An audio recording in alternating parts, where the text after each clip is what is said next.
The putting in of the troops has increased the violence rather than decreased it. So the idea that we deployed the troops to respond to the Taliban insurgency is mistaken. Rather than preceding the insurgency, the Taliban followed the troop deployment. And as far as I'm concerned, the troop deployment caused their return.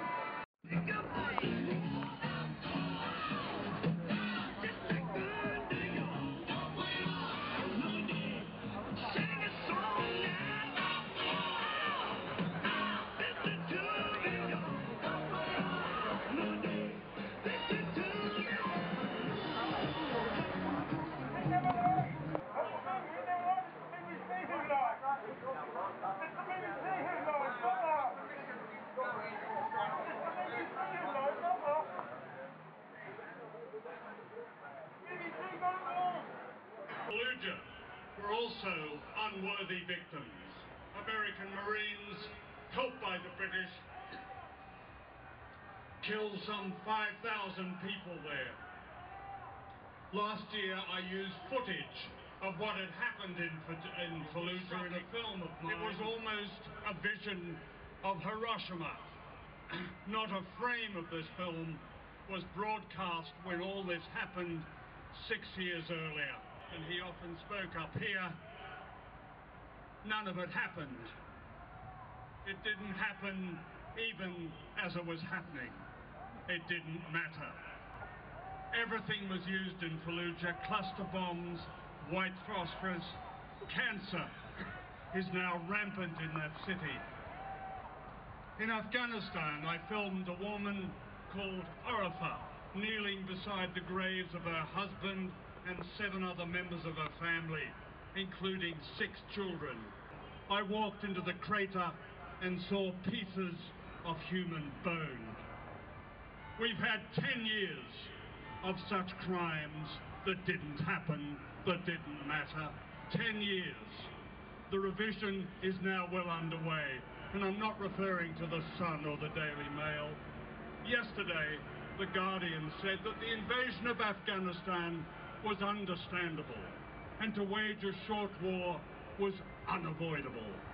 Understandable, unavoidable, no mention that Al-Qaeda had left Afghanistan when the invasion began. No mention that the Clinton administration had been secretly dealing with the Taliban regime for an oil pipeline, even inviting the Taliban on a secret trip to Washington. No mention that the Taliban were lavishly entertained in the Texas mansion of the CEO of the oil company Unocal. No mention that the attack on Afghanistan almost certainly had been planned before 9/11. We were hopeful that the coalition government would take some action after the disastrous behaviour of the new Labour government before them. But despite William Hague and Nick Clegg approaching Hillary Clinton, nothing has been done.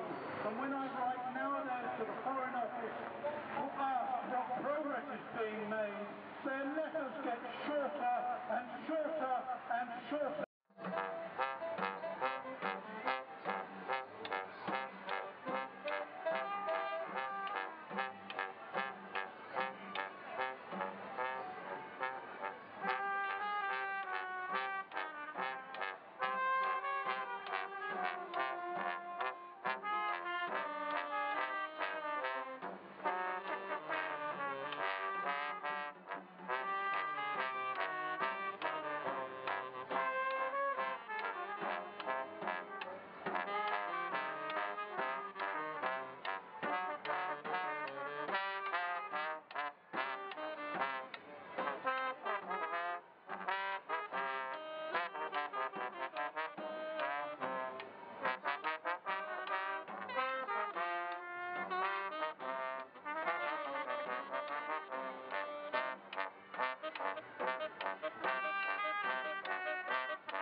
is so important?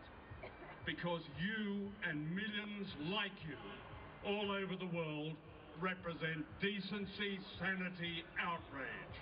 The Camerons, the Blairs, the Straws, the Obamas, the Bushes represent extremism.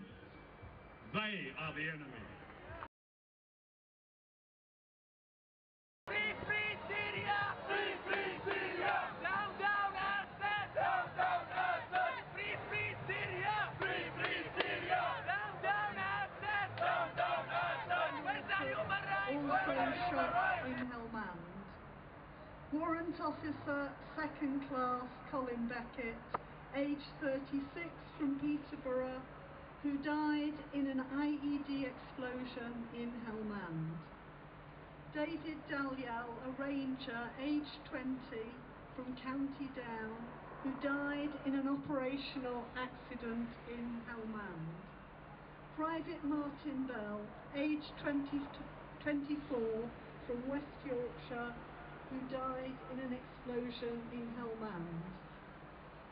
Private Jasiba Batubua, aged 24, a Fijian, who died in an explosion in Helmand. Warrant Officer Class 2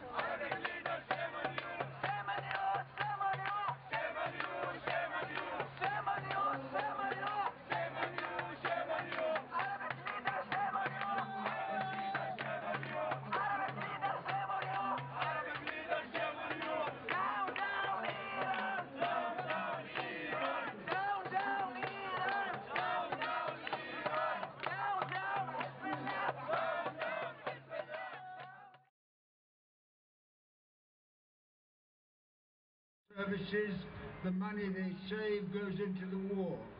Every time you go and buy anything in a shop that is taxed, the taxation is used to buy bullets to kill people in Afghanistan. So this is a very personal responsibility that we all have.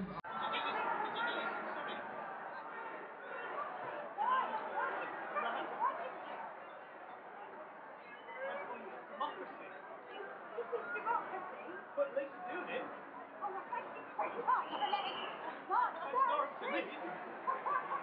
Ourselves for what we do, and everything in this war is our responsibility. And of course they don't give you much history, because in 1840 Britain had another war with Afghanistan. The reason was that the empire, the British Empire in India, thought that the Afghan government was interfering with our government of India, so we invaded Afghanistan. Well, you know what to do next election.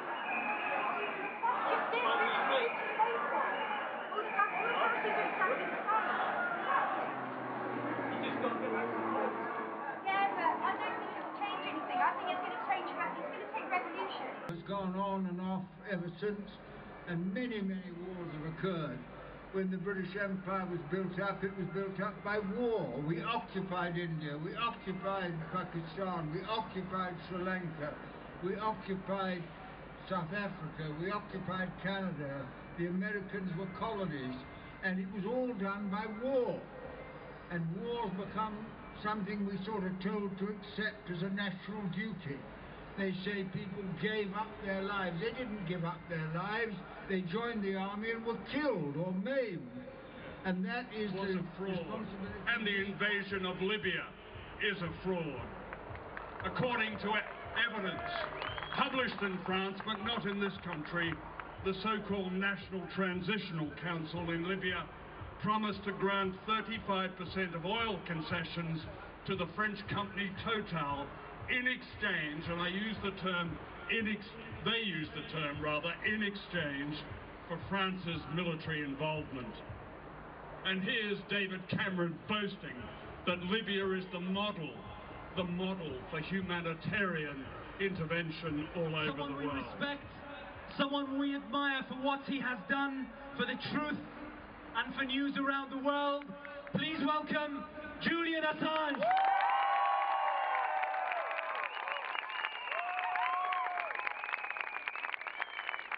What can we do with our values?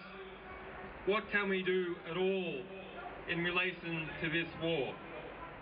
Because the reality is, Margaret Thatcher had it right. There is no society anymore. What there is a transnational security elite that is busy carving up the walls using your tax money, that have formed hand in hand an alliance to take money from the United States, from every NATO country, from Australia, and launder it through Afghanistan, launder it through Iraq, launder it through Somalia, launder it through Yemen, launder it through Pakistan. Instead, and what I want to tell you what I think is the way that wars come to be and that wars can be undone. In democracies, or the pseudo-democracies that we are evolving into, wars are a result of lies. The Vietnam War and the push for US involvement was a result of the Gulf of Tonkin incident. A lie. The Iraq War famously is a result of lies. Wars in Somalia are a result of lies. The Second World War and the German invasion of Poland was a result of carefully constructed lies. That is war by media. Let us ask ourselves, of the complicit media, which is the majority of the mainstream press, what is the average death count attributed to each journalist? Great question. Answer. When we understand that wars come about as a result of lies peddled to the British public and the American public and the publics all over Europe and other countries, then who are the war criminals? It is not just leaders, it is not just soldiers, it is journalists. May peace in the world prevail.